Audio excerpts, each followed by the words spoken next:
Hello friends, welcome to AD classes. आज हम लोग मैकेनिक्स में कुछ एमसीक्यूज़ पढ़ेंगे। क्या पढ़ेंगे? MCQs of mechanics. Mechanics MCQs type question. पहला क्वेश्चन क्या है? SI unit of force.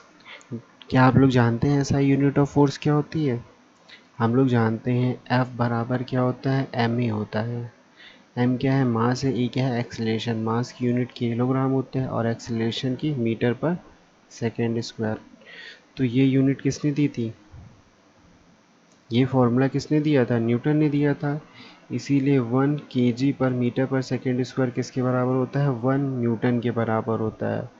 1 Newton के बराबर होता है। और एसआई यूनिट क्या होती है फोर्स की? न्यूटन होती है। एसआई यूनिट ऑफ फोर्स क्या होती है? न्यूटन होती है। एसआई यूनिट ऑफ फोर्स क्या है? न्यूटन है। कि किलोग्राम किसकी यूनिट है? मास की यूनिट है। और डाइन डाइन अगर आपसे पूछे सीजीएस यूनिट, क्या पूछे? CGS unit of force. CGS unit of force. Force की सीजीएस यूनिट मतलब सेंटीमीटर ग्राम सेकेंड।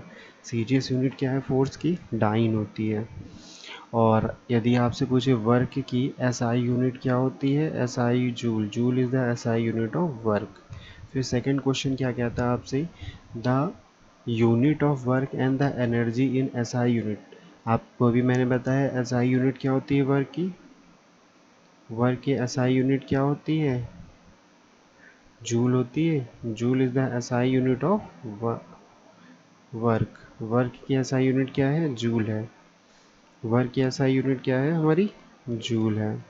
तो इससे भी क्या पता चलता है? वर्क की जो एनर्जी यूनिट होगी वही एनर्जी की भी यूनिट होगी। वर्क और एनर्जी दोनों की सेम यूनिट रहती है, क्या होती है? जूल होती है। ठीक है। सेकंड थर्ड क्वेश्चन क्या कहता है? The unit of power in SI units is. Power की यूनिट क्या होती है? वी हम लोग जानते हैं पी बराबर क्या होता है? डब्ल्यू बाई टी होता है। डब्ल्यू क्या है? हमारा वर्क है। और टी क्या है? सेकेंड है। जिसमें डब्ल्यू की यूनिट क्या होती है? जूल होती है। और टी की यूनिट क्या होती है? सेकेंड होती है। तो 1 जूल पर सेकेंड, या इसी को हम लोग क्या कहते हैं? 1 वॉट कहते हैं। पावर की एसआई यूनिट क्या होती है? वॉट होती है। वॉट क्या है? SI unit of power.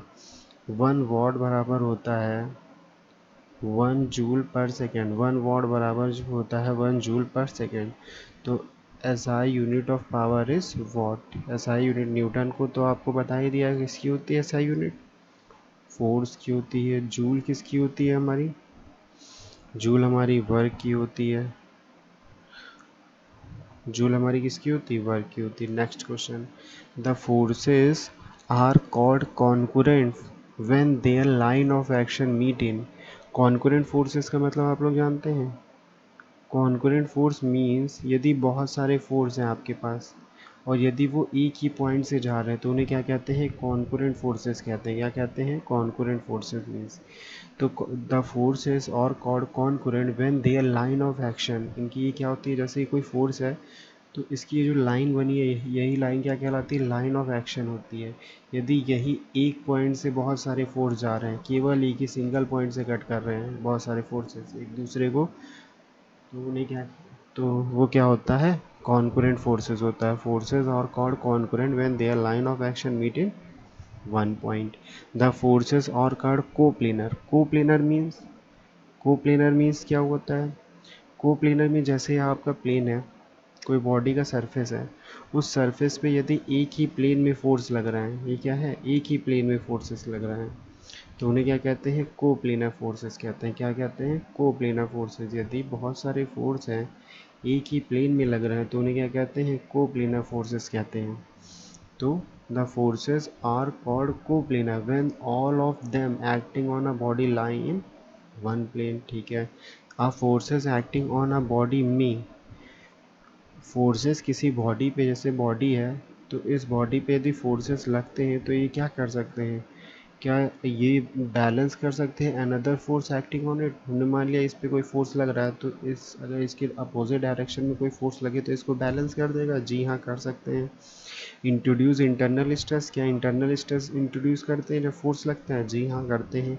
Retard motion, जैसे कोई बॉडी हमारी मोशन में है तो क्या हम उसकी मोशन को अपोज कर सकता है? उसकी मोशन को कम कर सकता है? जी हाँ, कर सकता है। चेंज इट्स मोशन, उसकी मोशन को चेंज कर सकता है। जैसे बॉडी हमारी 5 किलोमीटर पर हावर से चल रही थी, 5 किलोमीटर पर हावर से चल रही थी, तो इस पे फोर्स लग गया तो वो क्या तेज़ चलने लगेगी ना, इसकी मोशन को चेंज कर दिया, तो इसका मतलब क्या हुआ, ऑल ऑफ अबव होंगे। क्या होंगे, all of above. Effect of force on a body, जब किसी बॉडी पे फोर्स लगता है तो उसका उस पर क्या इफेक्ट होता है, फोर्स का क्या होता है, फोर्स के अंदर मैग्नीट्यूड होता है, डायरेक्शन होता है, position and line of action, all of above. Force force क्या होता है, मैग्नीट्यूड होता है, 10 न्यूटन लिखा है तो इसमें 10 क्या है, ये मैग्नीट्यूड है आपका, और ये क्या है, इसकी यूनिट है। और किसी डायरेक्शन में लगेगा फोर्स तो उसकी डायरेक्शन भी होती है, और पॉइंट ऑफ और लाइन ऑफ एक्शन क्या होता है, किसी पॉइंट पे लगेगा ना ये फोर्स जा करके, तो उसी को क्या कहते हैं, पॉइंट या पोजीशन, या और लाइन ऑफ एक्शन क्या होता है, इसी के पैरेलल यदि हम लोग एक लाइन ड्रॉ कर दे तो इसे क्या कहते हैं, लाइन ऑफ एक्शन या पोजीशन। ठीक है, all of above. Forces is completely defined when we specify, force को कम्प्लीटली तभी हम लोग डिफाइन कर सकते हैं जब हम लोग स्पेसिफाई करते हैं magnitude, direction, point of application, all of above, ये सारे स्पेसिफाई होना चाहिए। According to principle of transmissibility of forces, the effect of force on a body is, principle of transmissibility क्या कहता है, फोर्स को हम लोग एक पॉइंट से दूसरे, जैसे फोर्स इस बॉडी पे लग रहा है तो इस फोर्स को हम लोग इसी की सेम लाइन ऑफ एक्शन पे दूसरे पॉइंट पे ट्रांसफ़र कर सकते हैं, लेकिन कंडीशन क्या है, इसका मैग्नीट्यूड एफ न्यूटन का यदि यहाँ पे लग रहा है तो एफ न्यूटन का यहाँ पे भी लगना चाहिए, और डायरेक्शन सेम होनी चाहिए। मैक्सिमम, पहला क्या लिखा है, maximum when it act at the centre of the gravity, नहीं, different at the different point on its line of action, हमें पता है सेम होता है, the same at every point in its line of action, जी हाँ, same होता है every point on its line of action. फिर आता है which of the following is not a scalar quantity, इसमें से कौन सी स्केलर क्वांटिटी नहीं है, टाइम क्या स्केलर क्वांटिटी है, स्केलर क्वांटिटीज़ क्या होती हैं आप लोगों को पता है, जिनके अंदर केवल मैग्नीट्यूड होता है, ओनली मैग्नीट्यूड,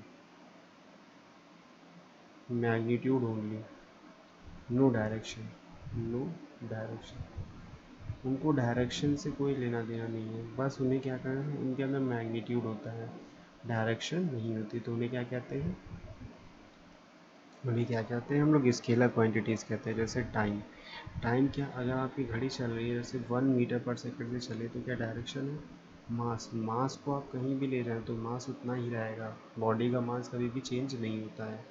डेंसिटी, डेंसिटी भी चेंज, डेंसिटी भी क्या है, स्केलर क्वांटिटी है।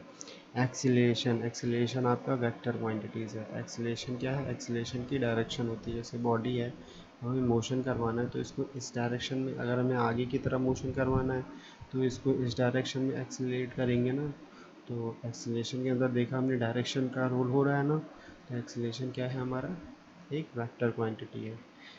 तो इसमें क्या पूछा था, विच of the following is not a scalar quantity, इसमें से स्केलर क्वांटिटी कौन सी नहीं है, which of the following is not a scalar quantity, इसमें से स्केलर क्वांटिटी हमारी कौन सी नहीं है, acceleration, acceleration is not a scalar quantity, acceleration हमारा क्या है, एक वेक्टर क्वांटिटी है। Thank you, like and share, subscribe it.